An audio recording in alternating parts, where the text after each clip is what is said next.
ప్రకాశం జిల్లా మద్దిపాడి పోలీసులు ప్రముఖ దర్శకుడైనటువంటి రామ్ గోపాల్ వర్మకి 41A కింద నోటీసులు ఇచ్చి విచారణకి హాజరవ్వాల్సిందిగా వారి కోరగా రామ్ గోపాల్ వర్మ మాత్రం విచారణకి హాజరు కాకుండా నాకు 4 రోజుల సమయం ఇవ్వండి, నేను షూటింగ్లో ఉన్నాను అంటూ ఆయన విచారణకి డుమ్మా కొట్టినటువంటి నేపథ్యంలో ఇప్పుడు పోలీసులు ఆ అంశం మీద ఆరా తీస్తున్నట్లుగా, దాంట్లో గనక అసత్యాలుంటే రామ్ గోపాల్ వర్మ అరెస్ట్ అవ్వడం ఖాయం అనేటువంటి వార్తలు ఇప్పుడు సోషల్ మీడియాలో చక్కర్లు కొడుతున్న నేపథ్యంలో ఈ అంశం మీద మనం విశ్లేషణ చేసుకుందాం. ప్రస్తుతం మనతో పాటు ఉన్నారు ప్రముఖ రాజకీయ విశ్లేషకులు రాజేష్ అప్సాని గారు. సార్తో మాట్లాడదాం.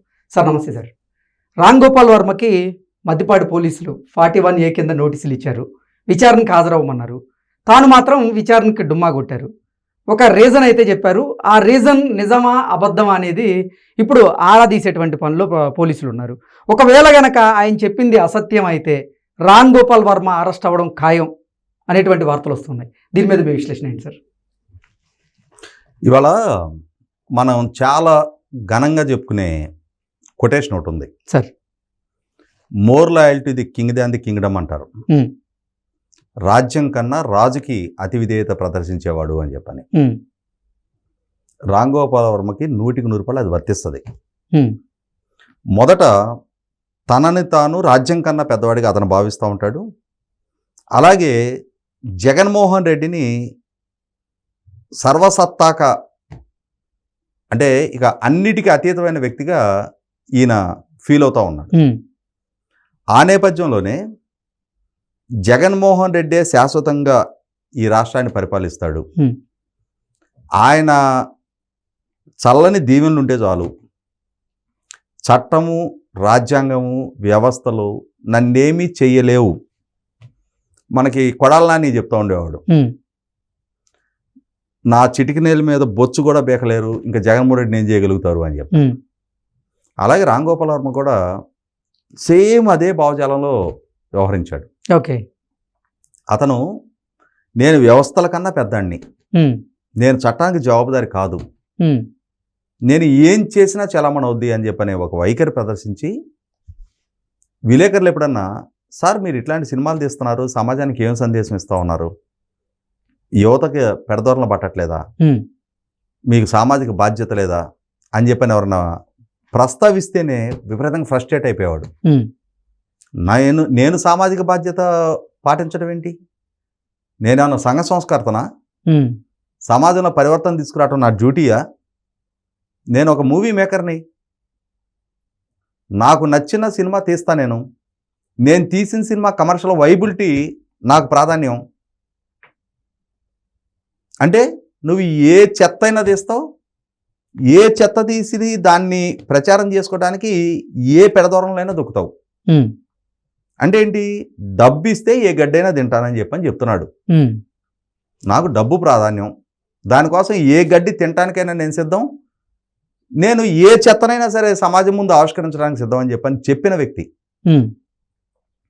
రామ్ గోపాల్ వర్మ గురించి నాకున్న ఒక లైవ్ ఎక్స్పీరియన్స్ చెప్తాను నేను. సార్, అతను గతంలో వంగవీటి అని చెప్పని ఒక సినిమా అనౌన్స్ చేశాడు. వాస్తవంగా మేము డిగ్రీ ఫస్ట్ ఇయర్ ఎండింగ్లో ఉండగా దేవినేని నెహ్రూ గారి తమ్ముడు దేవినేని మురళి గారి హత్య జరిగింది. మేము డిగ్రీ సెకండ్ ఇయర్లో ఉన్నప్పుడు వంగవీటి మోహన్ రంగ గారి హత్య జరిగింది. అదే సంవత్సరం 1988 మార్చిలో మురళి గారి హత్య జరిగింది, డిసెంబర్లో రంగా గారి హత్య జరిగింది. ఈ 2 సంఘటనలు నేను గుంటూరు జిల్లాలో పుట్టి పెరిగా, గుంటూరులో చదువుతా ఉన్నా డిగ్రీ అప్పుడు. కృష్ణా గుంటూరు జిల్లాని కుదిపేసినాయి. ఓకే, ఘర్షణలు, మనిషి మధ్య అగ్గి బొగ్గుమని ఉంది. అంటే అప్పటి వరకు స్నేహితులుగా ఉన్నాళ్ళు కూడా కులాల పేరిట విడిపోయారు, ద్వేషాలు పెరిగినాయి, ఒక రకమైన రాక్షసత్వం రాజ్యం చేసింది. ఓకే, హత్యలు, దాడులు, దౌర్జన్యాలు, దహనాలు అతలాకుతలం అయిపోయినాయి ఆ 2 జిల్లాలు.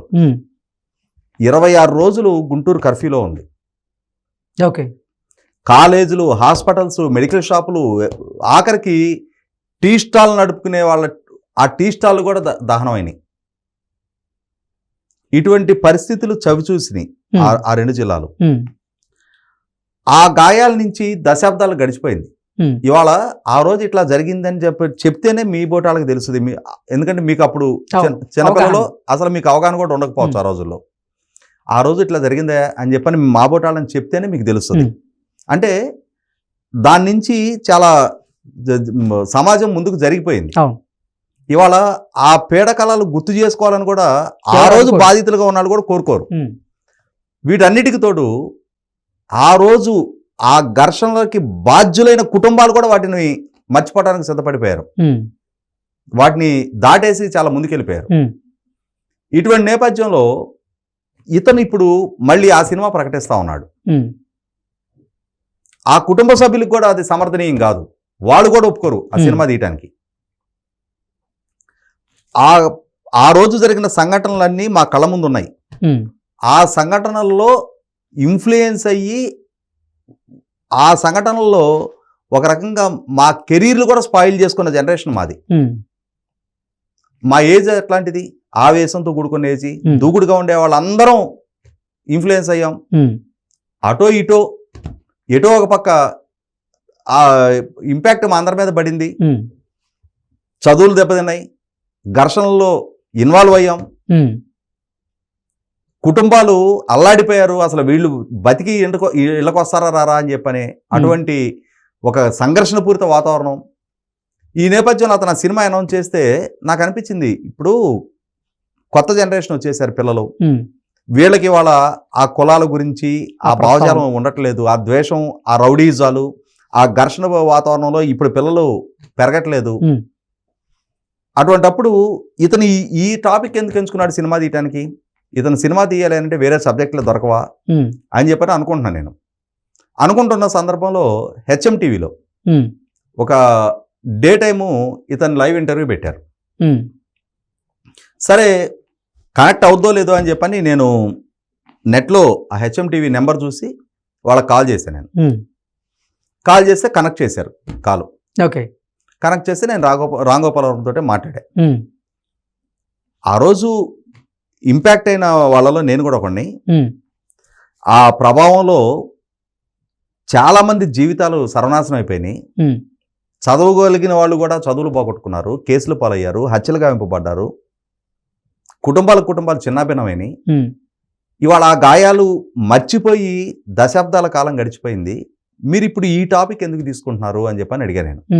మీకు సినిమా తీయాలి అంటే వేరే సబ్జెక్టు దొరకదా అని అడిగితే అతను చెప్పిన మాట ఏంటి అంటే, నేను సంఘ సంస్కర్తన, సమాజంలో పరివర్తన రావాలి, సామాజిక బాధ్యత ఉండటానికి నాకు నేను సినిమా తీయటానికి ఒక గొప్ప సబ్జెక్టుగా నాకు అది కనపడింది.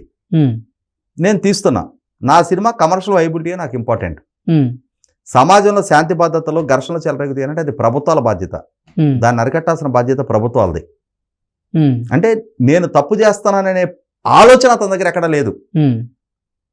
అతని స్వార్థం, అతని కమర్షియల్ వైబిలిటీ, ఇది తప్ప కొద్దిపాటైనా సామాజిక బాధ్యత లేని వ్యక్తి రాంగోపాల్ వర్మ.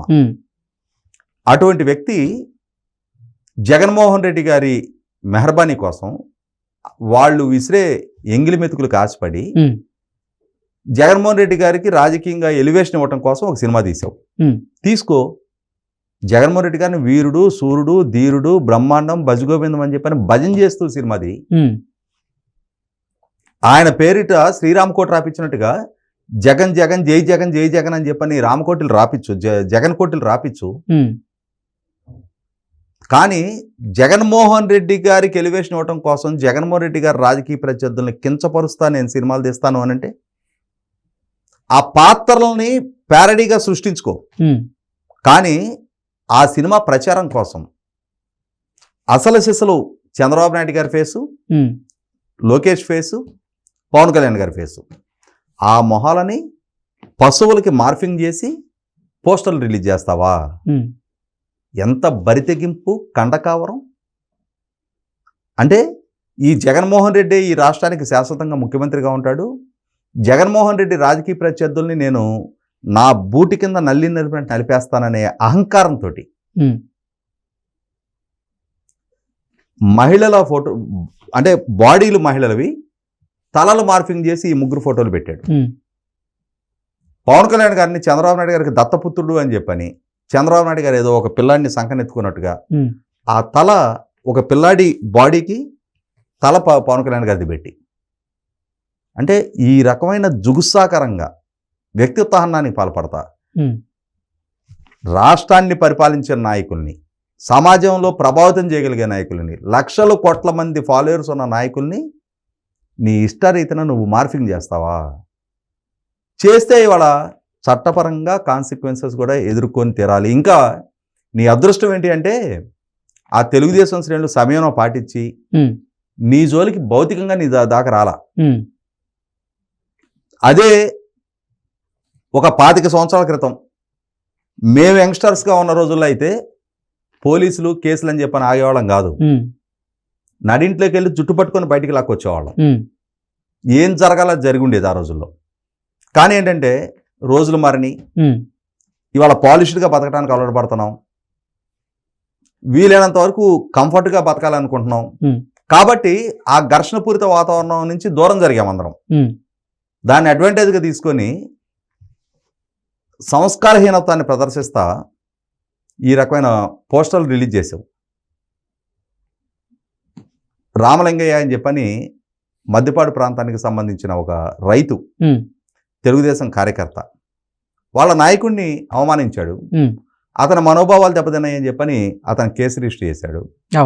కేసు రిజిస్టర్ చేస్తే ఈరోజు విచారణకు రమ్మని నోటీసులు ఇచ్చారు. నోటీసులు ఇస్తే కేసు క్వాష్ చేయండి అని చెప్పని హైకోర్టుకి వెళ్ళాడు. ఏమన్నా ప్రభుత్వం నీ మీద అన్యాయంగా కేసు పెట్టిందా? బుద్ధి తక్కువ పనిచేసింది నువ్వు. నీ మీద కేసు ఎందుకు క్వాష్ చేస్తారు? ఇదేం జగన్మోహన్ రెడ్డి ప్రభుత్వం అనుకున్నావా?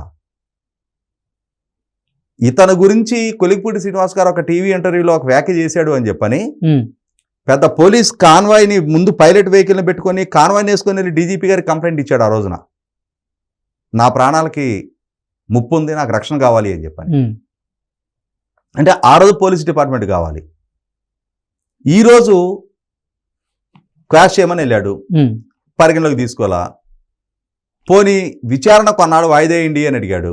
అది కన్సర్న్ పోలీసులను అడుక్కోండి, కోర్టును కదా అడగాల్సిందని చెప్పింది కోర్టు. ఇప్పుడేంటి ఈ బార్గెనింగ్ అనమాట టైము. ఎందుకంటే బెయిల్ పిటిషన్ ఫైల్ చేసుకుంటే ఈ మధ్య చూస్తున్నాం కదా, ఈ బెయిల్ పిటిషన్ తేలే వరకు ముందస్తు అరెస్టులు ఏం చెయ్యొద్దు అని చెప్పని, ఒక ముందస్తు బెయిల్ ఇస్తారని చెప్పని కక్కుర్తి ఆలోచనతోటి ఈ విచారణని డ్రాగ్ చేసేయటం కోసం అని చెప్పని ఇవాళ ఏం చేశాడు అత్యలివిగా ఒక వాట్సాప్ మెసేజ్ పెట్టాడు. నేను షూటింగ్లో ఉన్నాను, బిజీగా ఉన్నాను, నాకు ఒక వారం టైం కావాలి అని చెప్పని.